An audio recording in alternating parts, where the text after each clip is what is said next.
No Mongol feels guilty because someone called him Genghis Khan. Actually, they're proud of it. I was just about to say, right? Isn't that interesting? I think that's absolutely right.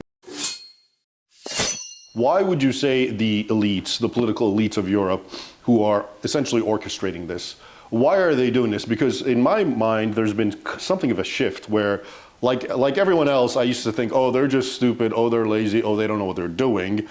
To now, it's just too hard to dismiss it as ignorance, because it's just, you can't be that ignorant. So it seems to be like by design. Okay, so how do you weigh in on this continuum of, are they just so completely unhinged and intellectually compromised and stupid, or is this part of a global, some kind of project? I think all of the above. I know that's an unsatisfactory answer. I'm completely aware of this, but I think just to give it maybe the 3 or 4 of the most relevant factors that I see. So one is, I'm sure you've heard of it, probably I just started reading it, so I cannot give a full review, but Gad Saad's new book, right, about suicidal empathy. And I'm not entirely sure if he's, again, I can mostly judge from what he was saying about this book because I haven't fully read it yet, but he talks about the migration issue and says, okay, this is a case of suicidal empathy. But I'm not entirely sure about this, because what we mentioned, for example, about the city of Vienna a couple of minutes ago is that deep down, the people who are supposedly suffering from suicidal empathy know very well what the consequences of their quote-unquote empathy are, which is why they put their kids in a private school and not in the school where 95% are Arab-speaking. So is it then real empathy, or is it something else? Is it cowardice and apathy and capitulation? I think it's that, but I think it's a bit more what the current minister or the minister for, I don't know what the English term would be, for social issues, I guess would be the correct term, or for welfare issues. Bärbel Baas, for our German viewers, said recently when she said, well, she's like her words, not mine, that she's glad that migration takes place because the kind of stultifying, homogeneous German population is something terribly boring and rejectable, and therefore she's glad that the Republic is becoming more colorful and more diverse. And I think that there are people like her who I think is a genuinely stupid person. I don't mean an insult to people who have a mental issue. I think she's, because she also said a couple of weeks ago, there is no migration into the welfare state, which we can talk about the numbers in a second, but 51% of recipients of German, what was called the citizens' money, not yet an unconditional basic income, but very close to it. 51% were non-German passport holders. Of course there was migration to the welfare system. They should not have called it a citizens' money, they should have called it a non-citizens' money. That would have been more genuine. But I think despite her stupidity, I believe that she honestly believes that, right? That there is a group of people that genuinely thinks that if we just can delude the Europeans, the Germans, then it's going to be this great multicultural. I think most of the people actually fit in that, the majority. But the question is, and I guess this agrees with what you said. You said it's all of the above, which you're right. It's not an either or. I do believe you have a whole continuum, and the majority are ardent believers and fanatics and zealots. In America, we call them the far left, but above that is there a conscious, mind that knows precisely, and what is the end game? And we can put a number to that. So just to give you one and this is just the federal level. On the federal level, the German government has between 28 and 30 permanent. I don't know what is the word. I guess what you would in the United States call something like the head of the EPA or the head of the Consumer Protection Agency, something like that. And the only field that they work on is discrimination. So you have something about, is that discrimination against gypsies? Is that discrimination against Muslims? So you need, and this is just on the federal level, like it has been impossible. Me and some other journalists tried to find out how many of those exist on the regional level. So, when you do it, it's still work to be completed, but we're probably talking about several hundred. And these are just from the government. So we're not talking about the attached NGO complex that comes with this, and the numbers, we're not talking about the occasional 1,000 euros here, 1,000 euros there. We're talking about millions and partially billions that run through these complexes to then a very specific group of people that lives from that. And they need, so to speak, right, they need migration because this is the issue they take care of, just as they need the constant threatened idea that all Germans are racist, right, that all Europeans are racist, that they are xenophobic, they are Islamophobic, they're whatever phobic that you can find because it's their own economic interest. I mean, in a sense you could say, if you get a university degree in something useless, and I can say political science because I'm a political scientist myself, right? Very often the only viable way to get an income is to join the government NGO complex. I mean, even the term these days, and I'm sure it's the same in the US, NGO is a contradiction in itself. Because if you are financed, I mean, I'm always proposing this to my friends, we need to make a law that says if you get more than 51% of your money from the government, you should legally be barred from calling yourself an NGO because you're not an NGO, you're technically a GO, right? You're a government organization. Yeah. So for them, it's a financial model. And then, of course, the third group, I mean, you dealt a lot in your writings with religious radicalism. And I think, I mean, I'm curious to hear your take on this. I think there is nothing more difficult for a true believer than to admit or to openly say that their beliefs have been contradicted, that their beliefs are wrong. So all these political parties, all these, and I can send you plenty of newspaper articles. A favorite one of mine was in Austria's largest daily newspaper that said in 2015 that 10 years from now, the Europeans will say thank you to Angela Merkel. I mean, this was the headline, right? Because what's going to happen? And another one was, this is the highest skilled migration Europe has ever experienced. Right? This one, and these are people who make their living from being experts on this issue, and they have been as wrong as you can be. So for them to come out now and say, you know what I said 10 years ago was utter rubbish and completely wrong, they can't say it. So what do? One, they double down, right? They say, oh, this is all not true. Or they say, well, we would have been right, but it's just because the Germans, the Austrians, the French, they're still so racist. Exactly, right. So they're racist. So this is the reason why the Afghan goat herd is not yet a neurosurgeon. It's not because there might be a skill gap. No, it's because these Austrian doctors are so racist.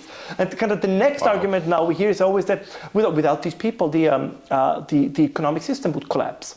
Which is odd because it didn't collapse before 2015. And if you think about it, just to give you a concrete number, I think that there's approximately around 1 million Syrians in Germany. And if I'll fact check it, but it should be more or less about 4% of the Syrian population lives in Germany. I think that the remittances alone that they sent back, right, are a major boon to the Syrian economy, which is what the Syrian president openly says, we're not going to take those people back. Yeah, they're a source of income. They're a source of income, right? And the question then is again, shouldn't there be a law? I mean, I'm very surprised that the government can simply say, oh no, we're not going to take those people back. Right? So they're just pure ideologues living in a utopian bubble who are convinced that as long as we keep, following these sort of leftist, the extreme, naive policies, it's going to work. And if it doesn't, it's because everyone's still incorrigibly racist. That's the default. Well, it's that, and I think there's a certain, how to put this, I think there's a certain arrogance to it as well, because there are laudable exceptions like yourself. I mean, you've written for this for very long, and I think you've been on the forefront of this much quicker than others. But in the continental Europe, or the continental European case, the only voices who did say that, guys, this is not going to work out, right? There was this quote-unquote far-right parties.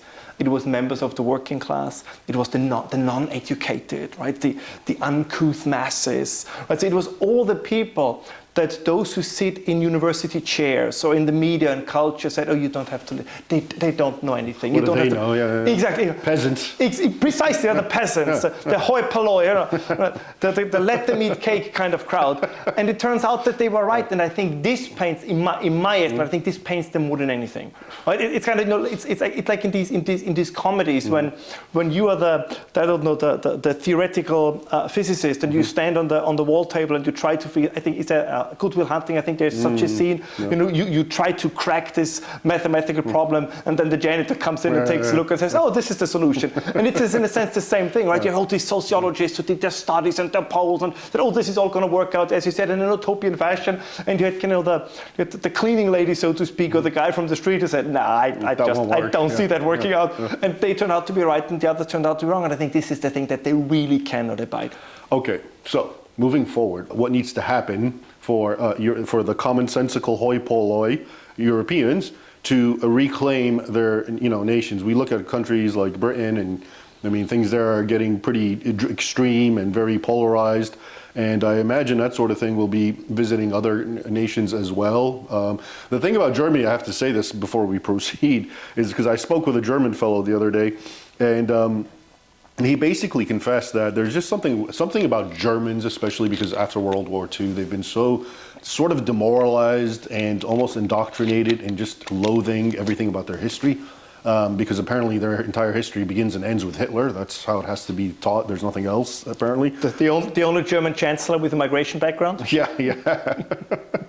And so according to him, he was basically saying, yeah, it's over for us. We don't have the fortitude or the willpower to stand up because we've been stripped of it, and we're so full of guilt that so what you're saying works with them. If you say, oh, this didn't work because you're racist, they internalize that, and then they want to so hard make sure that it doesn't seem that way. So that itself, I wouldn't call it suicidal empathy, but I just call it suicidal. Yeah. Okay. Anyway, so with that German paradigm in the background, what do you think is going on with Western Europe in general moving forward? I think that's a great point, and I agree with it. The only counter question, maybe I have time to get to this, that I would have then is, okay, but why has this weird German obsession also infected so many other Western countries, and even going beyond this, right? I mean, you have similar debates in Australia, you have them in the UK, you have them in the United States. I mean, I'm always surprised, because I would go, if we want to be facetious and a little bit provocative, I would say there is a sense that all of Western history appears to have started and ended with Hitler. I mean, you have no other comparison where all over the globe people constantly refer to a figure from German history.